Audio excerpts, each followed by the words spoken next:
I have a message. I have a message for President Macron.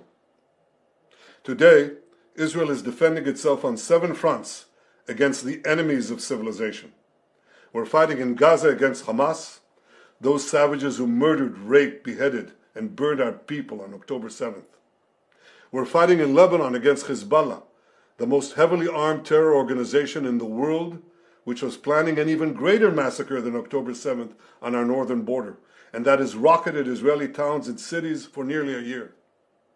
We're fighting against the Houthis in Yemen and the Shiite militias in Iraq and Syria that together have launched hundreds of drones and missile attacks against Israel.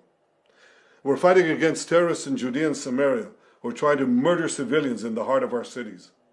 And we're fighting against Iran, which last week fired over 200 ballistic missiles directly at Israel, and which stands behind the 7-front war against Israel. As Israel fights the forces of barbarism led by Iran, all civilized countries should be standing firmly by Israel's side. Yet President Macron and some other Western leaders are now calling for an arms embargo against Israel. Shame on them. Is Iran imposing an arms embargo on Hezbollah, on the Houthis, on Hamas, and on its other proxies? Of course not. The axis of terror stands together. But countries who supposedly oppose this terror axis call for an arms embargo on Israel. What a disgrace.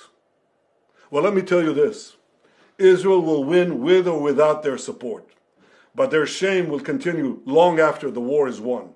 For in defending ourselves against this barbarism, Israel is defending civilizations against those who seek to impose a dark age of fanaticism on all of us.